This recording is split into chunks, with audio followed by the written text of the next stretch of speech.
Hello,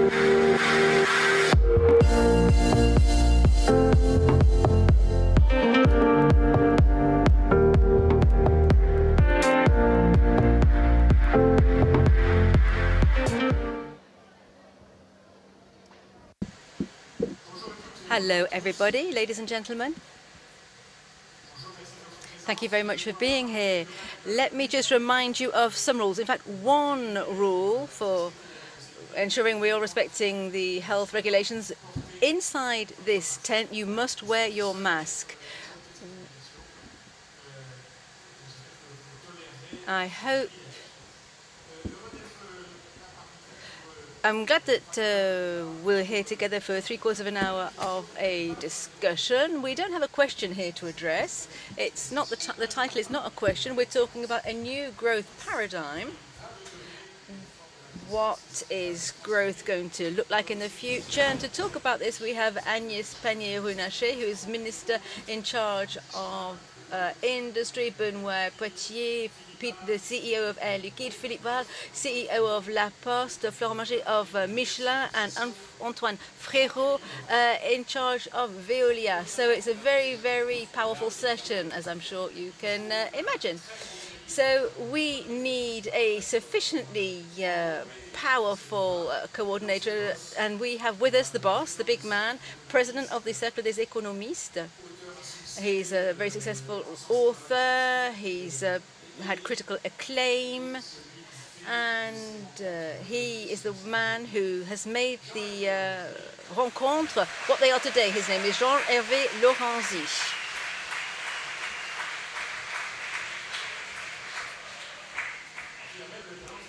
And he gets all his sponsors to applaud him every time. That's no small feat. As tradition would have it, here at our encounters, the economist has to guide the discussion, and so I'm going to hand the floor over to Jean-Hervé. Well, thank you very much for those applauds. I don't deserve them. May I just make an introductory comment?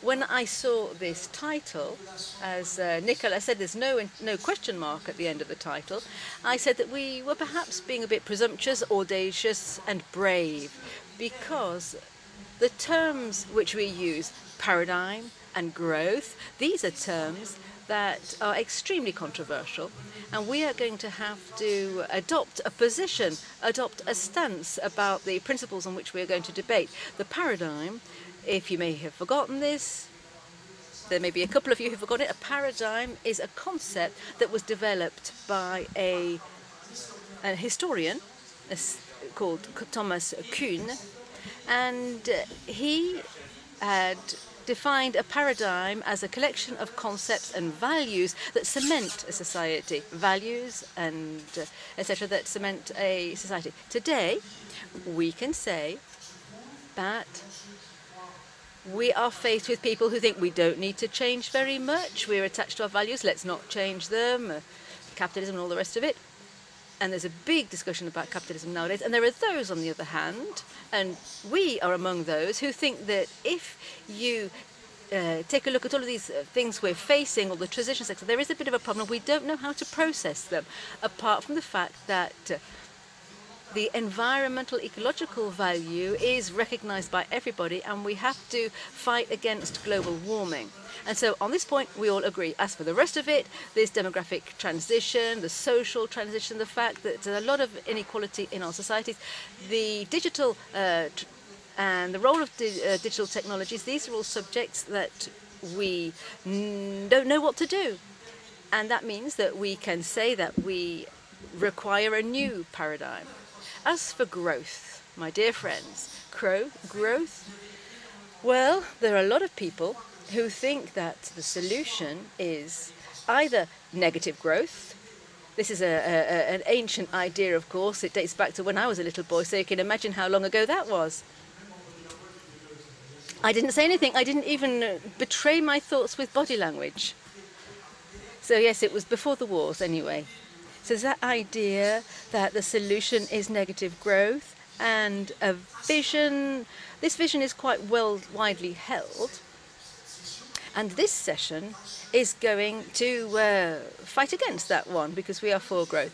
I would just like to add a final point, and that is that growth and our debate today is at the heart of all economists' debates, because there are those who believe in circular stagnation. That means that there's a slowdown in the economy and we will never manage to get out of this pickle as easily as one might imagine.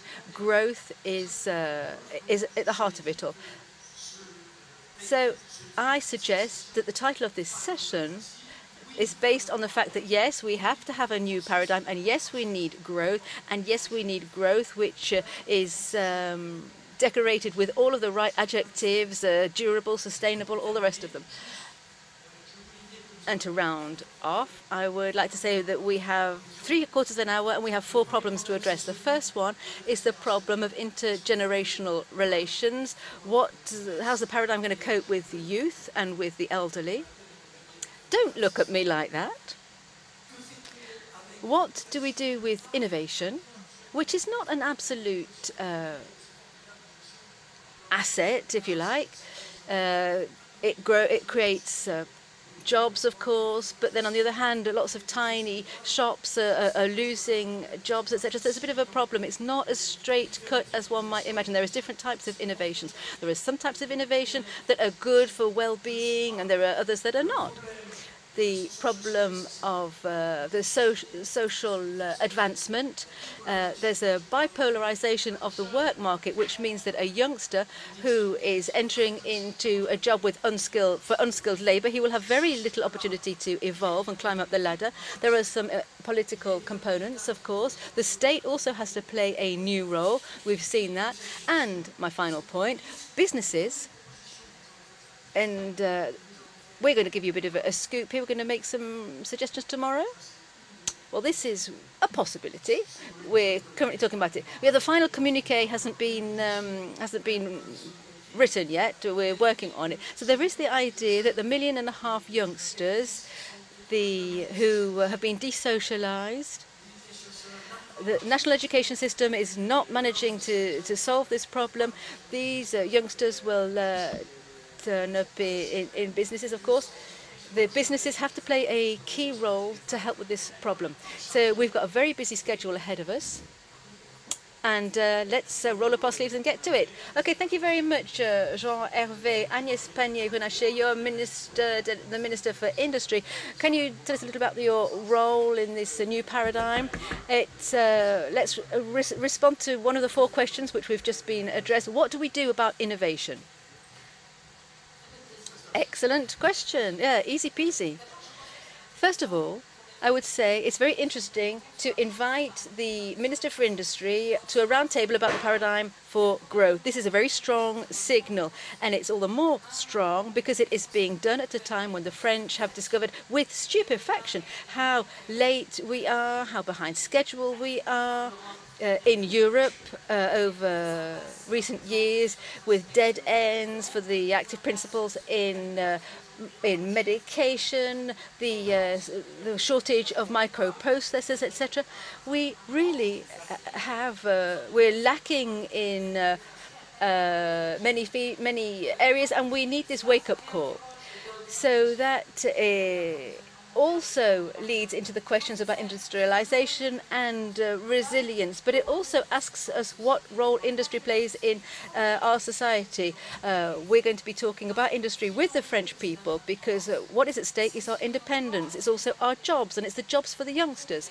And so I am convinced that industry has to be the backbone of our economy, and that we have 2 major challenges to face. One, that's technology, and that is a risk, but it is also an opportunity.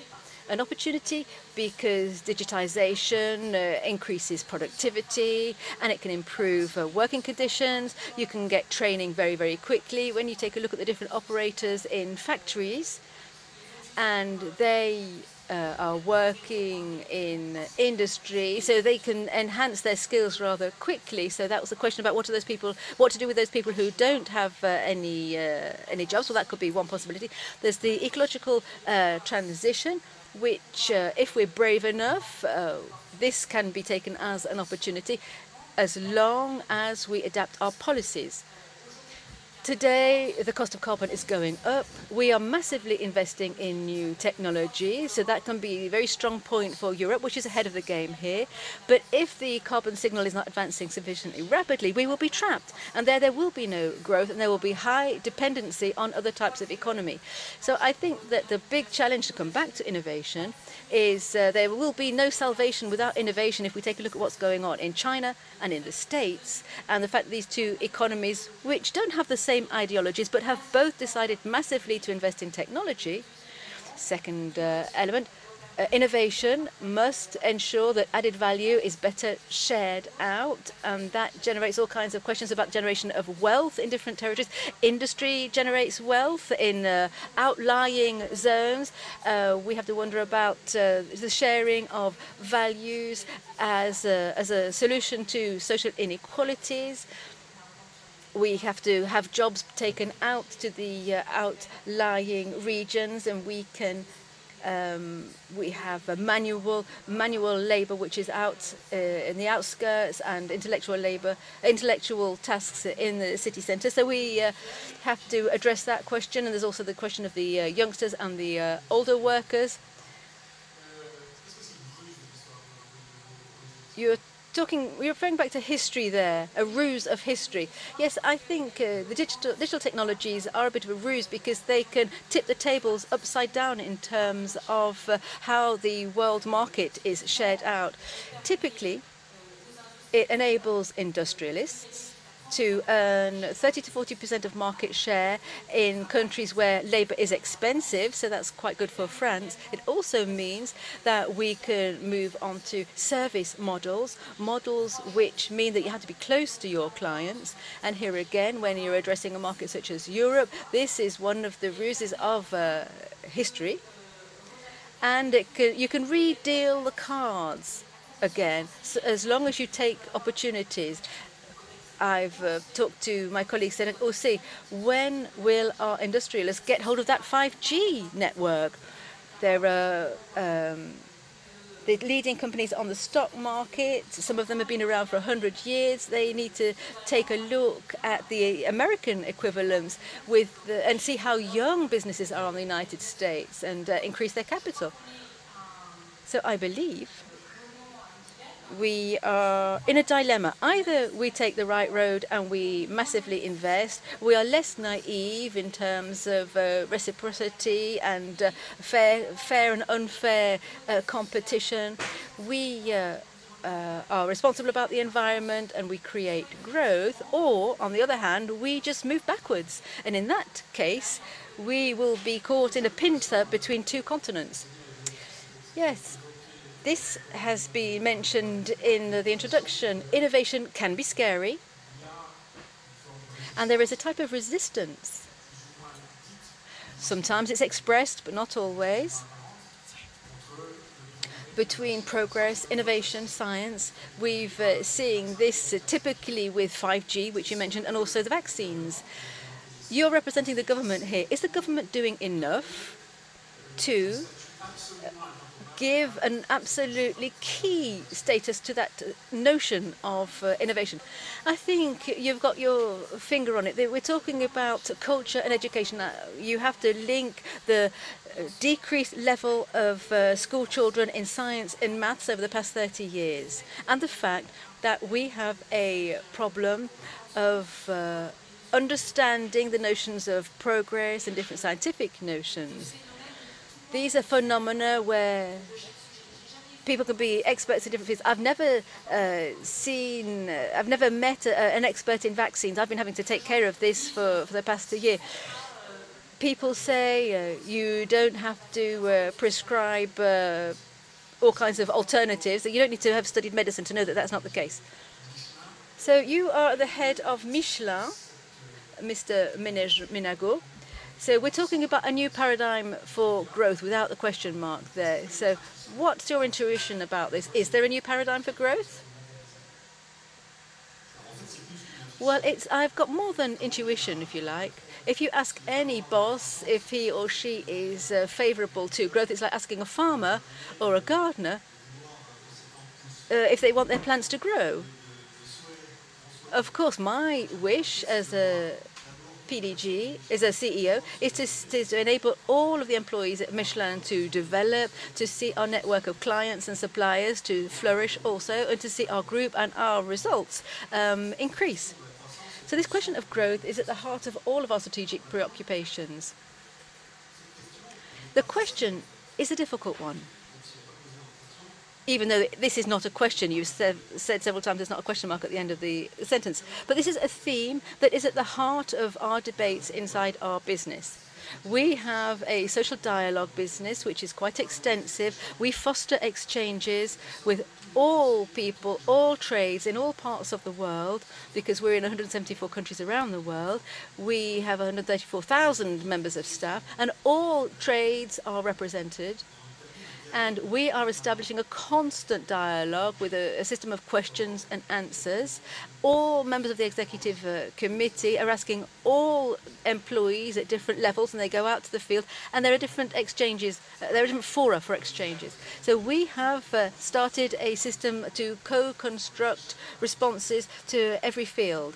So there's one question which comes back very strongly, particularly among the younger generations, and mainly in Europe. We don't really encounter this very much in Asia, nor in the Americas, but we do see it quite strongly in Europe. And that's this question where people ask me, how can you recommend growth at Michelin in a world where there are finite resources? This is a question which I hear a lot. We've been talking about negative growth. They don't put it in those terms, but there's this also that underlying question. Yeah, they're wondering about that. And I say a few things to them in answer. I say, first of all, let's not forget that one of our fundamental values here is respect of the facts. The reality is people here, the population on Earth is growing. There will be over 10 billion people on planet Earth very, very soon. So the question is, how are we going to accommodate, feed, enable to travel, give access to experience, culture, work to all of these people? If we are in an economy which is flat or is even in reverse, it's physically not possible. And so the question is, how are we going to make something possible which seems almost impossible? It's a question of making growth correlate with giving everyone a possibility to evolve, and we can all breathe comfortably.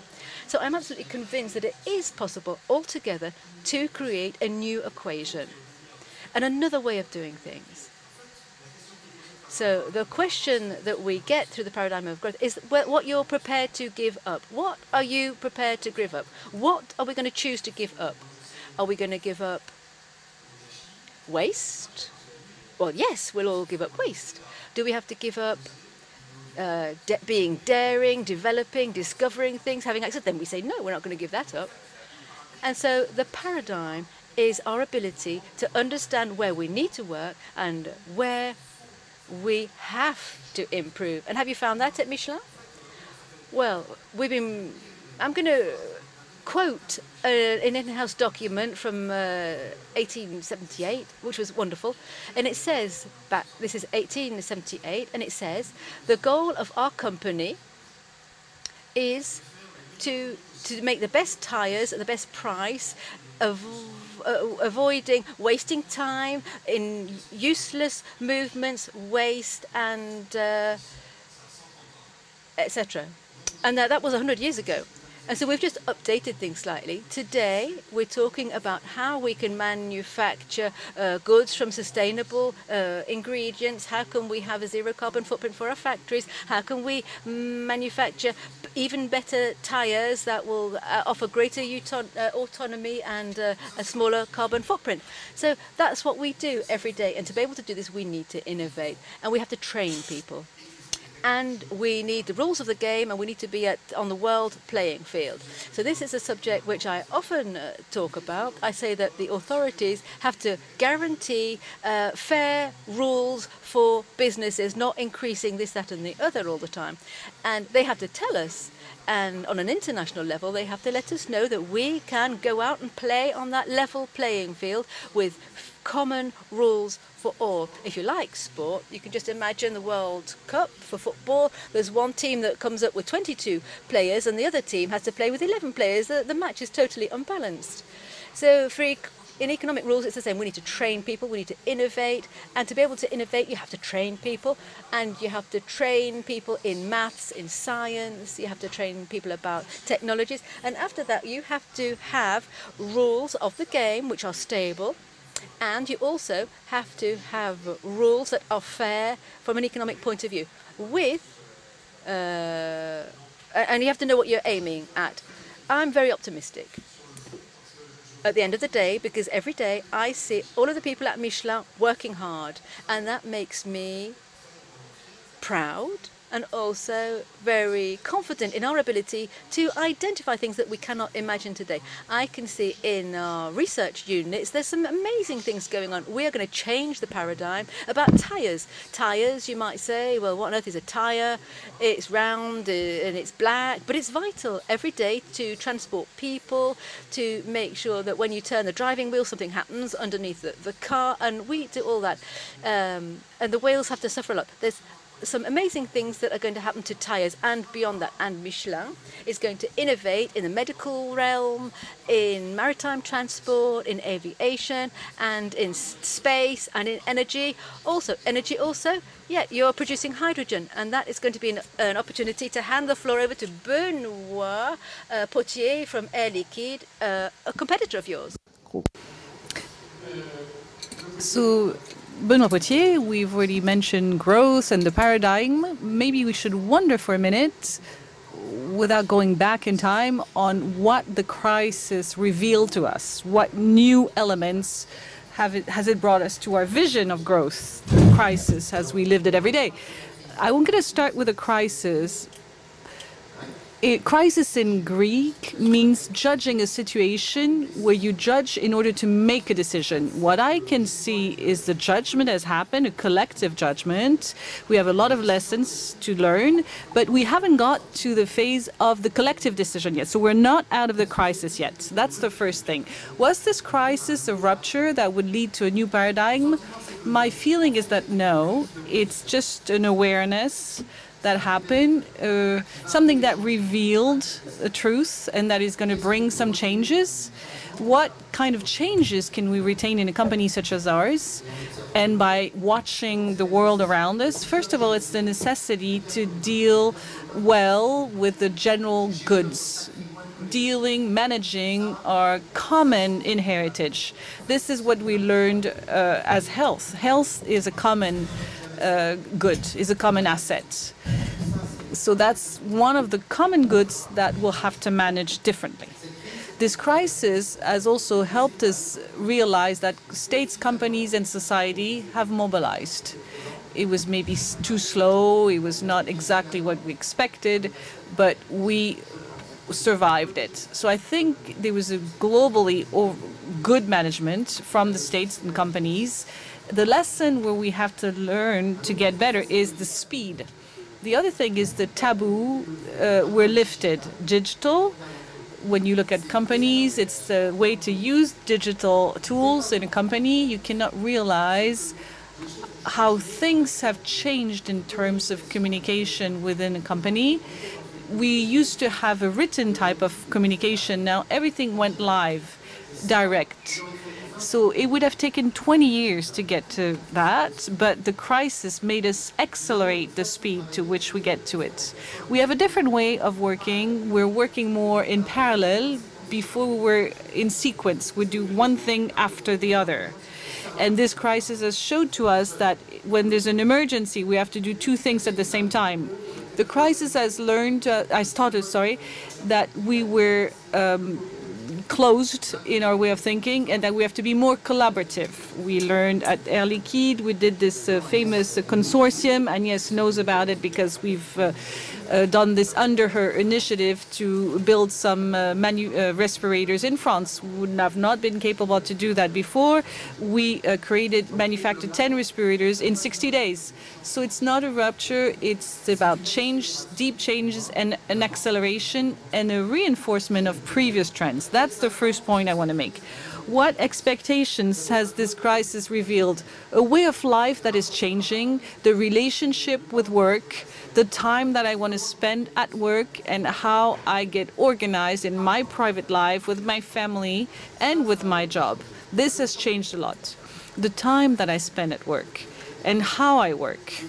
It's obviously the management of these common goods. I mentioned health, but it's also with the crisis that we could see the climate issue coming out and taking a very, very big place in the strategy of the companies. With Air Liquide, we saw a lot of requests from clients, potential clients or existing clients, to help manage the next 30 years in terms of energy and carbon emissions.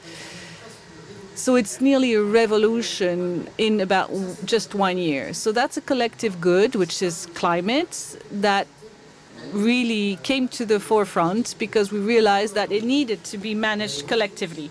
So Florence mentioned the resources, and next to the resources we have waste. And we've also got aware that we cannot think along the same lines than we did before. We talked about education, training, knowledge. So we have a set of topics that will have to be dealt with together. And there's a very important notion that is coming out, which is the notion of partnership, the idea of partnerships between companies, between states, and with society in general. Third, growth. Having made these two assessments, we get to the growth. What is new there? What can we see today to talk about growth? Well, if we look at the markets, the sectors in which a group such as ours is positioned, if you look at mobility, mobility is today going electric everywhere. It's accelerated in very big proportions. Energy and climate and CO2 emissions are linked. Health, I mentioned, electronics is also going through a revolution because of the requests from the market. And other topics that we don't talk about so much, space. Thomas Pesquet is reminding to us that we can do a lot of things in space, and many other, and digital as well. So there's a lot of markets in different sectors that are growing, and this is a synonym of growth. So when we think growth, we need to look at what's changing in the market. Of course, the technologies are following. For us, it's the hydrogen, which is for us a very important product. Nobody 10 years ago would talk about hydrogen. Now it's everywhere in the planet. The good news is that Europe has the right skills to move forward and to take a leadership on that, on this new technology, or at least that's what we're doing at Air Liquide.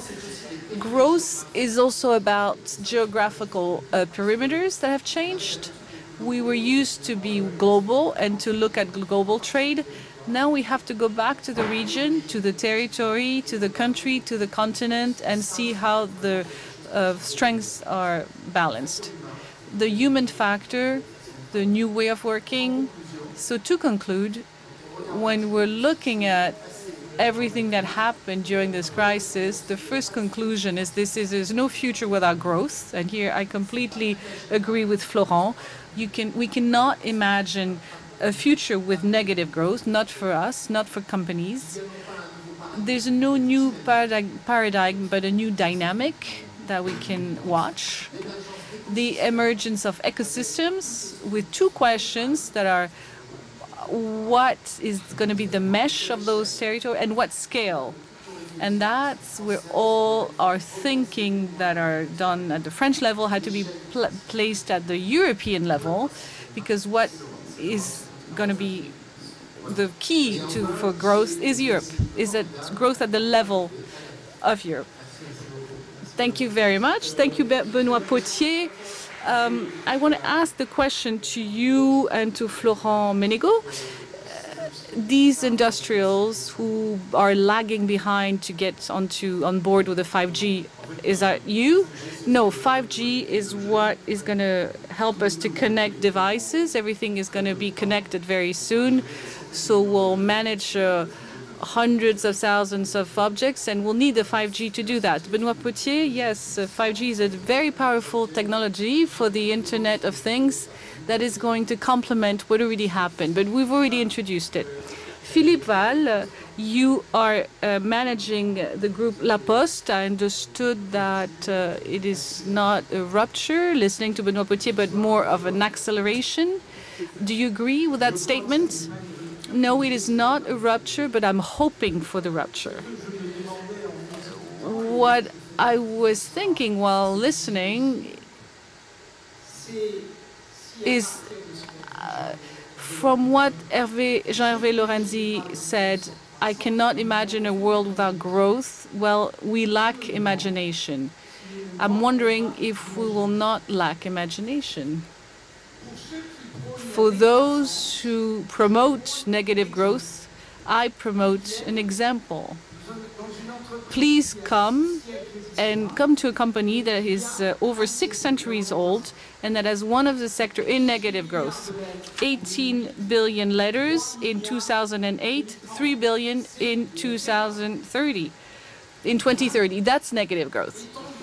If we extend it to a human community of 250,000 people, a country of 70 billion people, the complexity, the tensions, the fact to challenge the identities of all these people, I don't see myself choosing negative growth.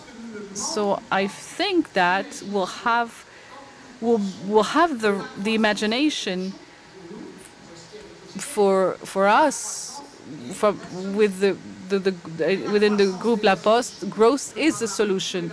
But growth will only happen through disruption and transformation, because if we have to stay on the same growth model, it's the end.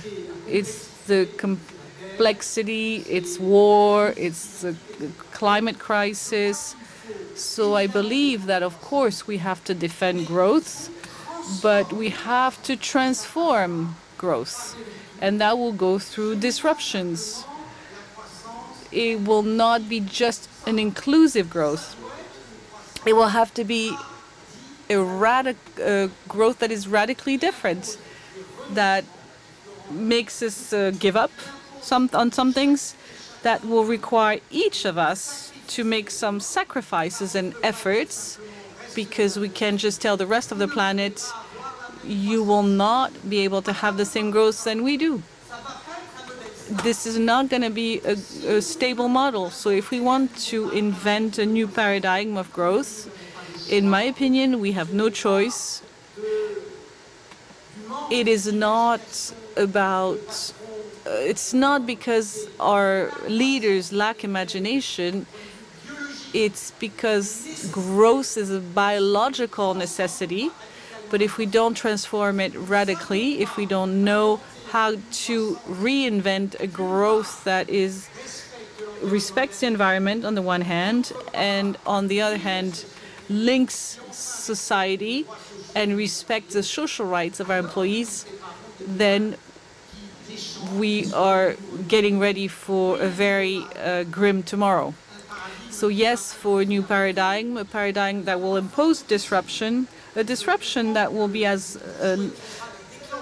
non-violent as possible, but a deep transformation of companies, society, and the model. Otherwise, we'll be forced by the reality. And this crisis came from a pandemic. It will appear in different forms to create a planetary crisis. So we have to keep the biological dynamic of growth, but radically transform the model. And each of us put into it, play our part, because it's going to affect each and every of us. Can we take an example on this presentation to try to move on? This presentation, transformation, and what is the impact on employees? You could see about employment and employees. There's a real shock. It's called remote working, working from home. The first step of home working, everybody thinks it's great, to the point that we've now identified a real capacity during the lockdown by the teleworking, the home working. Second step, going back to reality. Going back to reality means that how far do we want to go into going back to the office? Because home working could be necessary, but challenges the community, the work community. So it means that we need to define some rules and identify the link of the employees and the company to this work contract. And I think there's a whole reflection to be made to the end of the status of employees. So because they will be able to do it on any platform of the world. So I think that there's a whole question on that issue for us as leaders of companies, managers of companies. Antoine Frérot, if you want to take the floor, it's the beginning of the debate. I thought everybody was going to go in the same way on this new paradigm of growth.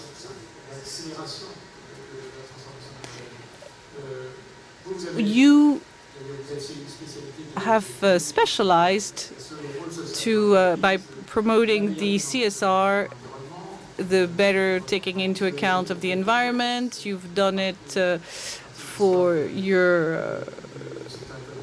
what you've achieved in the economic sector in France with the battle to conquer Suez. Do you talk about disruption or transformation? I'm going to try to continue what Philippe Val said. He said if we need to have growth, it has to be radically different. And if we talk about new growth, we think about two things usually: a growth that is more green or more human growth. Less carbon emissions, more respect of biodiversity, less pollution to make it greener, and more inclusivity, less inequalities for a human growth. These are two major characteristics of the new growth. But we should not stop here, because if we stop at these two new ideas, I believe that we'll be preparing ourselves for new difficulties and new problems that we haven't anticipated. Why are we thinking today that growth can only be green or human? It's because growth and companies that bring prosperity to the people create as well difficulties or indirect problems, what we call negative externalities. And up until today, the companies and the economy was supposed to create prosperity and let the public authorities, generally speaking, or the states, the management of these externalities. In order to have this new growth accepted and supported, we ask the companies to bring prosperity, but also to reduce, mitigate, or suppress the externalities that they create, whether they are social externalities, a growth that is more human, on the environmental side, a greener growth, but also externalities, negative externalities, among regions, among generations, supply chain, managing the sectors, etc. So growth, what is this new growth, this new form of growth? The actors of these new growth companies, before everything, will try to be useful in a broader way than they were before. Before, they were just responsible for creating prosperity. Now they'll be requested to take care of all the stakeholders. Of course, the stakeholders, the shareholders, the clients, but the employees, the suppliers, the regions, the planet, the future generations. Because a company is useful, that's why it's going to be tolerated and prosperous. And this vision of this diverse goal of the company is what will characterize this new form of growth. And it won't be in the hands of the public authorities any longer, but it will be in the hands of each company, who will bring the same level of requirements and expectations.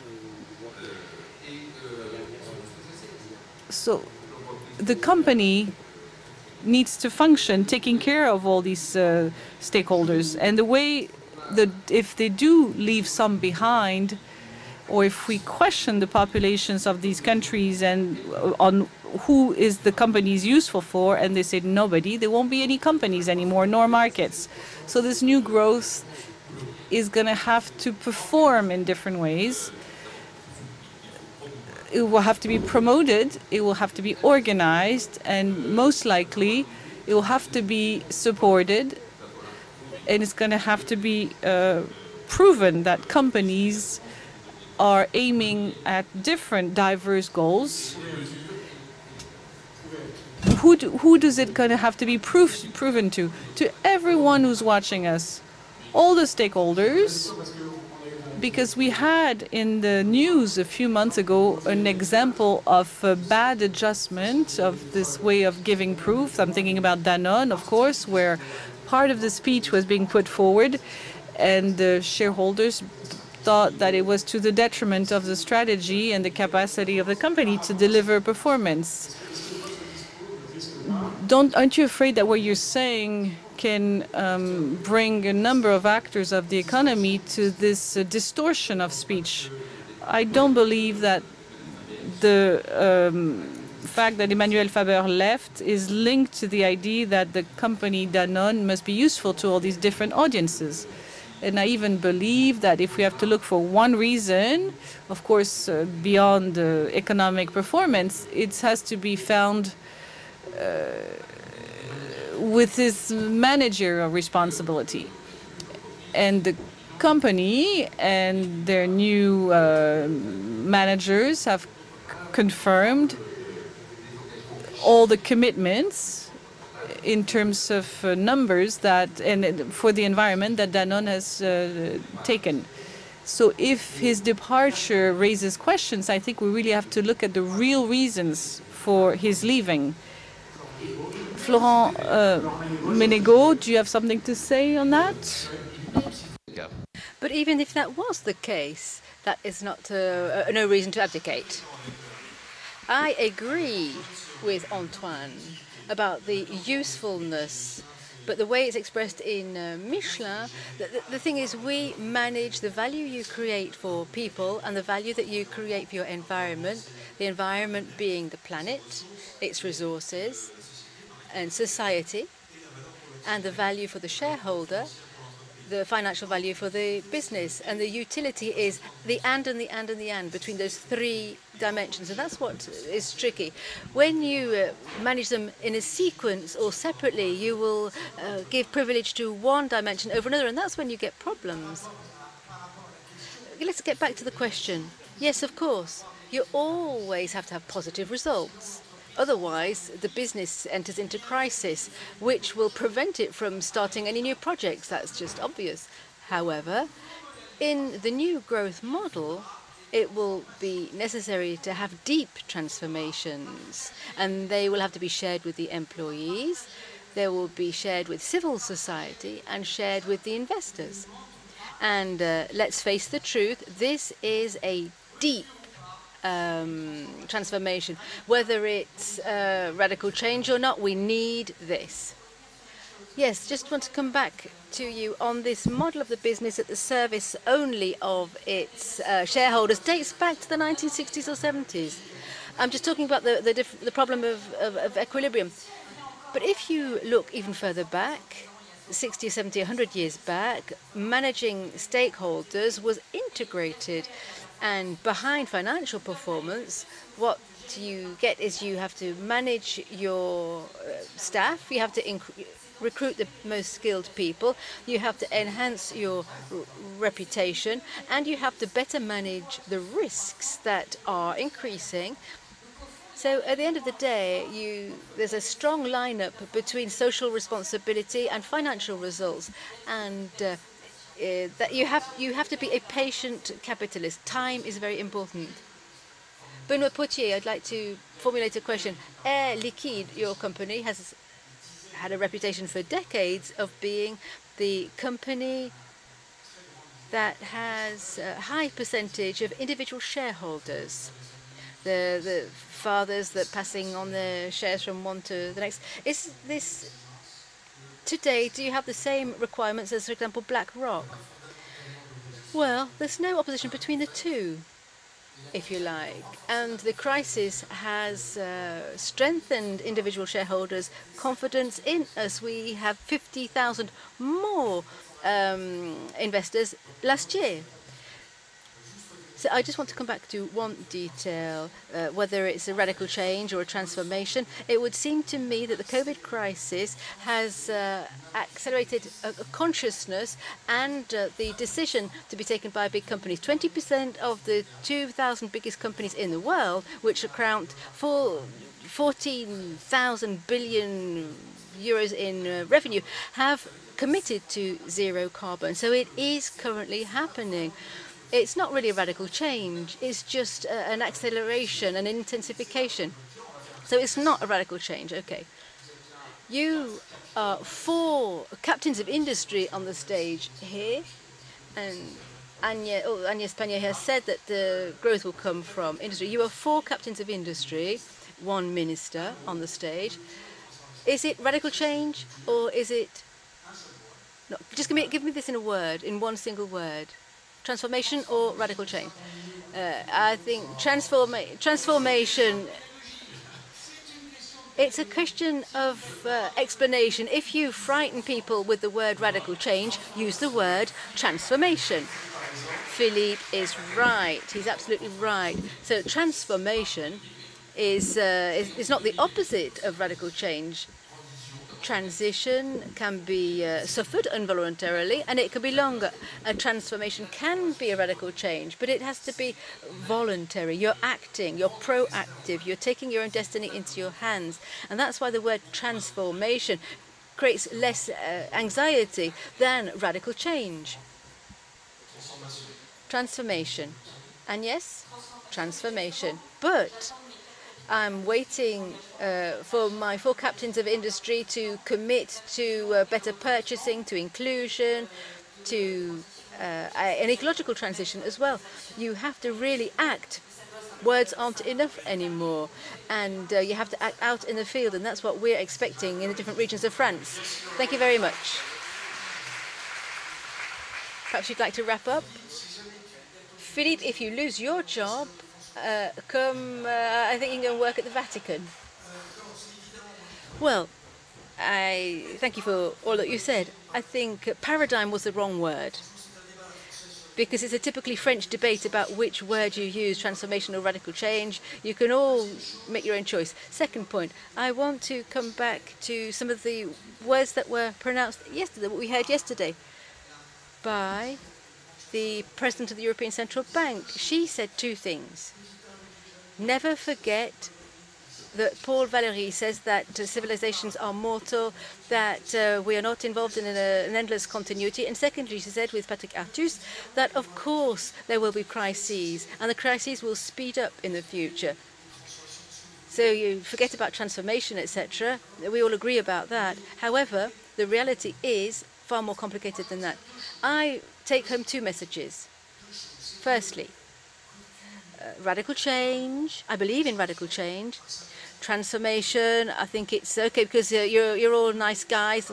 I'm okay with that. But they bring to light two huge problems and also two solutions. The first is obviously what you've all said, that the business today is at the heart of what will happen in all spheres. We're always talking about the environment. Of course, it's very important. Decarbonisation is very important. There are going to be a lot of unemployed in society. The problem of sharing out wealth, the problems of training, the problems of exclusion. All of this you are involved with, and that's wonderful. The second aspect is that the role of the state, which will gradually evolve, without breathing any extra strategy into this, I think it will step back from the problems it cannot solve. I'm thinking that we will see these two different movements occur, and in France, I'm talking about France, and we have all kinds of entrepreneurs in the country. We're going to survive, whether it's radical change or transformation, we will survive. Thank you very much. Wonderful debate, a real debate. Thank you very much.